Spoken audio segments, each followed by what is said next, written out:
Hello everyone! Today I'm gonna talk about self-love or self-compassion, why it is important for self-confidence and for our mental health, and how you can learn to be compassionate towards yourself. When we're talking about what self-love means, it's about basically always being there for yourself, standing up for yourself, never getting angry at yourself for anything. And it really just stems from the idea that every person, or at least every person with good intentions, deserves love and respect. So you also deserve that from yourself.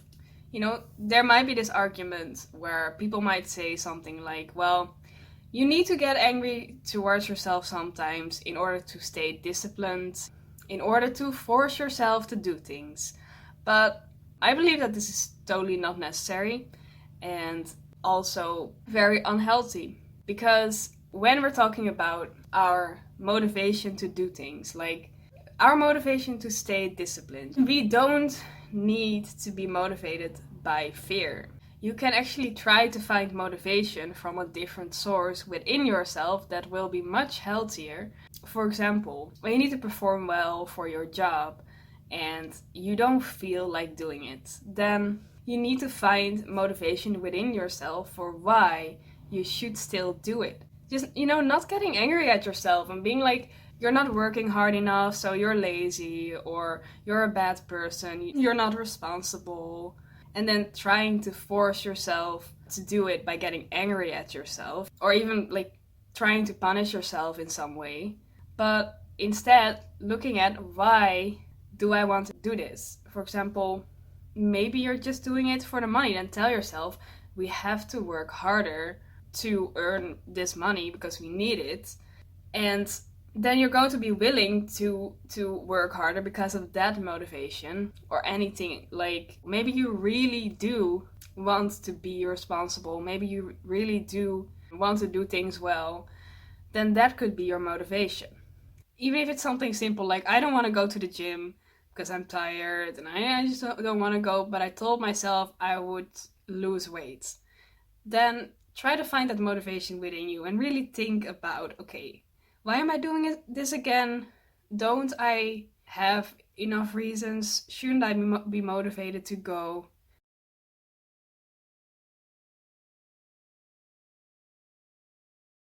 If you really still don't want to do it, then you have to really look within yourself for what is the reason. Because there's always going to be a reason. What if you're actually burned out? What if you really don't stand behind what you're doing? Or what if you're forced to help someone and you really don't like that person, or you don't stand behind what they're doing?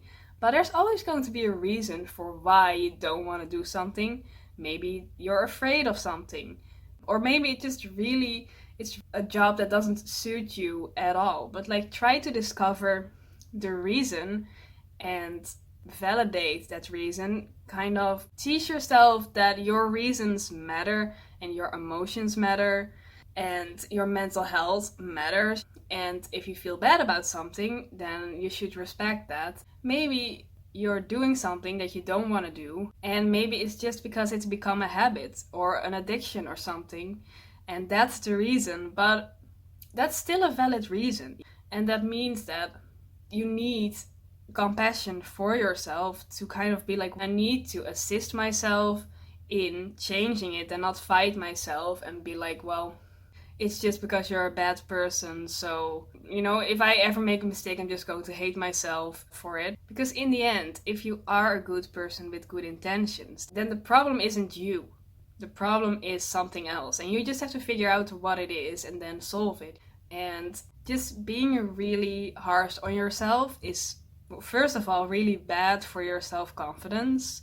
Because if you constantly call yourself negative things, and think negative thoughts about yourself, then that's going to change your self-image to be more negative. And then if anyone else says something negative about you, then you're just going to agree, because you're like, well, I already thought I was a bad person. Now this person is confirming it, so it's probably the truth. So it's really not good for your self-confidence. And secondly, it's really bad for your mental health, because you're going to create all these negative emotions within yourself. Like, fear. This fear of always being forced into things, you know, feeling like you have no right to decide what you do. And you're also going to get angry because there's this part of yourself who feels like this treatment is unfair, who feels really sad that you're not being treated well. It's going to make you feel like no one cares about you, like you don't get to want anything, like you have no freedom. And then you're going to feel angry and you're going to start becoming rebellious. Like, for example, if you think to yourself, well, I hate myself if I don't change this bad habit, and then you actually start being really negative towards yourself, then you're also going to maybe think like, I'm not going to listen to what anyone tells me to do, not even myself, and you feel like you have no motivation whatsoever to do that, because people need their own motivation to do things, because people want control over their own life. And we also deserve to have that, you know, and then deal with the consequences. So this whole idea of you need to get angry at yourself to stay disciplined, I think it doesn't make any sense. It's very unhealthy and it's very much not necessary either. So the idea is that this will give you a lot of inner peace because you're not having these negative emotions of fear and anger anymore. And it's going to bring you a lot more confidence when you're always kind to yourself. Because it means you're going to have a better self-image. You don't allow yourself to think badly of yourself. So if someone says something bad about you, you won't immediately agree. You'll go against it. Like, you'll know. And you will affirm to yourself things like, you know, I have good intentions and I'm allowed to make mistakes as well, because no one is perfect and everyone makes mistakes, and that's fine as long as we take responsibility for those mistakes, as long as we acknowledge them, as long as we don't lie to ourselves about those mistakes. And separate yourself and your behavior. That's very important. So never ever think badly about yourself. Just think badly about any kind of behavior. Like, if you, for example, maybe said something hurtful to someone, and then you feel like you should think something to yourself like, I'm such a bad person for saying that, you know? You have to think something to yourself like, it's okay, you know, it's okay that you said that, because you're allowed to make mistakes. It's not a good thing that it happened, but if you feel sad about it, then that's enough, you know? If you feel regret and if you apologize, then that's enough. You shouldn't hate yourself for it. You should never hate yourself for anything. Because I feel like that's your responsibility that you have towards yourself. Because you have to be able to be there for yourself when there's no one else. Because otherwise, if you ever end up being alone, then you're going to be really insecure and you're not going to be able to stand up for yourself.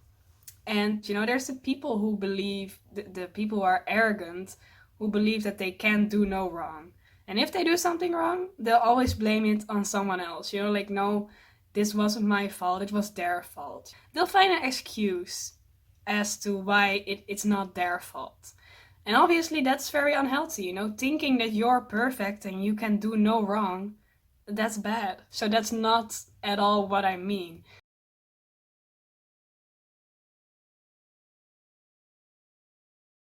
What I'm trying to say is that you should acknowledge your mistakes, but you shouldn't decide that because you made a mistake, that means you're allowed to be angry at yourself, because you're not. Because doing that is just not healthy and it's not good for your confidence. And you deserve love and respect, even if you make a mistake. And it's going to give you more inner peace. It's going to make you feel happier and just less stress, because you don't feel scared, you don't feel angry and frustrated. At least you're going to be there for yourself. And you know that you're always going to be there for yourself. That even when you're alone, you're not truly alone, because you know that you have your own back. At least you're not going to think thoughts like, I hate myself, I'm not going to do anything that makes me happy because I don't deserve it, you know? You'll know that that's not gonna happen. You know that you'll always think positive thoughts, like you're allowed to feel this way, you know, you're allowed to feel bad about this, or it's fine that you made this mistake. You judge your behavior, you know, if you do something wrong, you tell yourself, well, that was a bad thing to do, and change it, change our behavior, focus on growing as a person. In another video I made, I kind of emphasize that you have to work together with yourself to solve problems, basically, instead of fighting yourself, because fighting yourself creates a lot of negative emotions and might even cause you to become depressed in the end. So you need to kind of like work together with yourself to solve the problem. And you're still going to be judging your behavior and not yourself. And when other people are being negative about you for any reason, you need to be objective about it, okay? Because there's this thing where always taking people seriously is just not healthy and means you're insecure. When people, for example, say things about you, negative things, and you take it seriously and you're thinking, well, they must be right about me, then that means you don't have much self-confidence because you don't trust yourself, your own judgment about yourself. You only trust other people's opinion of you and use that for your own self-image. But you're supposed to be the final judge of things, not someone else. When you're self-confident, your own self-image should be based on how you feel about yourself, and it should be positive and objective as well, where you acknowledge that you're not going to be perfect, but you're good enough as a person. You acknowledge that you can make mistakes, and that's why you always need to be objective when people say something negative about you. Think about, how do I feel about that? Do I think that that's true or not? You know, maybe these people didn't really know you very well and they were wrong about what they said about you. So don't take them seriously then. Or maybe you don't really want to take this person seriously, you know, maybe this person is a hateful person, maybe they really have bad intentions, so you feel like you shouldn't take their opinion very seriously. Or maybe this person is someone who you trust and who's close to you, who knows you very well, and maybe you're thinking, I should take their opinion seriously, and maybe what they were saying, maybe you're thinking about it and you're thinking, well, they're probably right, you know, they said something like, I didn't like your behavior yesterday. And maybe you're thinking to yourself, I wasn't acting in a very respectful way towards this person. Then you have to just stay objective and be like, okay, I think they're right, but that doesn't mean there's something wrong with me. That means I should try to change my behavior and improve myself. And it's also about your self-image. Acknowledge your good qualities and your bad qualities. Don't lie to yourself. Don't think things like, I don't have bad qualities. Because everyone has things about themselves that are more like things that aren't necessarily bad things, but just things that maybe you know that, oh, well, I'm really good at this, but I'm not very good at that. Which doesn't have to be a bad thing, but just be honest about who you are as a person, how you see yourself. Don't make up a self-image that's perfect, a false image. It's important to be honest to yourself about who you are and love yourself with all your imperfections and your mistakes, and that you are okay as you are. And that you're able to say when someone says something to you, like maybe like, well, I think you're kind of bad at this thing. Maybe you are someone who is naturally not very patient.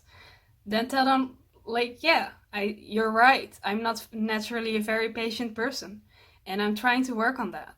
And I acknowledge that, and I don't hate myself for it, and I don't lie to myself about it either. Like, that's just a thing that I'm not good at. So yeah, you know, loving yourself, respecting yourself, being compassionate towards yourself is not denial. It's not denying your bad qualities and being like, I'm perfect or something. You know, it's acceptance of who you are, of all your flaws as well, and acknowledging that you deserve love despite your flaws.